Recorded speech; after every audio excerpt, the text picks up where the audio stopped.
Sir మీరన్నట్టు ఇప్పుడు Telugu Desam, Janasena, BJP ఒక అనూహ్యమైన కూటమి ఇది.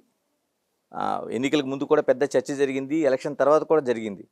అంటే ఎలా ఉండాల్సిన అవసరం ఉంది? వీళ్ళు ఎలా అడుగులు వేయాలి? ఎందుకంటే 3 పార్టీలు 3 భిన్నమైన దృక్పథాలతో ఉన్న పార్టీలు ఇవి. ఇన్ని దృక్పథాలతో ఉన్న వాస్తవాలను గ్రహించాలి. ప్రతీకారం అనేటువంటిది ఉండకూడదు. ప్రతీకారం లేకుండా ప్రజా సంక్షేమమే ధ్యేయంగా పెట్టుకొని పనిచేస్తే బాగుంటుంది.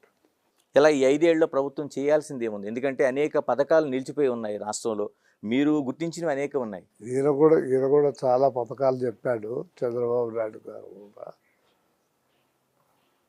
ఎట్లా సర్దుతాడో చూడాల. ఆర్థికంగా బాగలేదు పరిస్థితి. ఆ పరిస్థితి గట్టెక్కుతాడు, ఎట్లా ఎక్కుతాడు అది. కానీ ఒక శుభసూచక మొన్న ప్రమాణ స్వీకారానికి ఇతర దేశాల నుంచి కూడా ప్రముఖులు చాలామంది వచ్చారు. వాళ్ళు వచ్చారు కాబట్టి బయట నుంచి పరిశ్రమలు వచ్చేదానికి అవకాశం ఉంది. పరిశ్రమలు వస్తేనే ఏమైనా ఆర్థికంగా బాగుపడతాము. ఆ బాగుపడడం అది ప్రజలకు ఉపయోగపడాలి. ఇలా అమరావతి నిర్మాణం సంబంధించి అనేక దాని గురించి ఎందుకు మీకు డౌట్ ఉంది? అమరావతిగానే ఉంటుంది, అది రాజధానిగానే ఉంటుంది.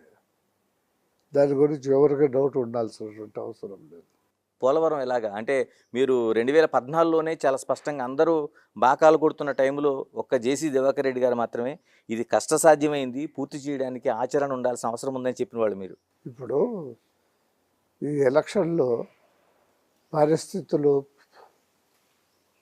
మోడీ గారు కూడా సన్నిహితమైనారు పరిస్థితుల ప్రభావం వలన చంద్రబాబు నాయుడుతో. బహుశా అందువలన పోలవరం కూడా సాధ్యమవుతుంది, సుసాధ్యమవుతుందని నేను నమ్ముతున్నా. మననే పోయి వచ్చాడు పోలవరానికి, నిన్న పోయి వచ్చాడు ముఖ్యమంత్రి గారికి ప్రత్యేకమైన శ్రద్ధ ఉంది దానిపైన. కాబట్టి ఈ ఉన్న పరిస్థితులు, ఈ ఉన్న రాజకీయంలో మా ముఖ్యమంత్రి గారు అధిక ప్రాధాన్యత ఇస్తారనుకుంటున్నా పోలవరానికి.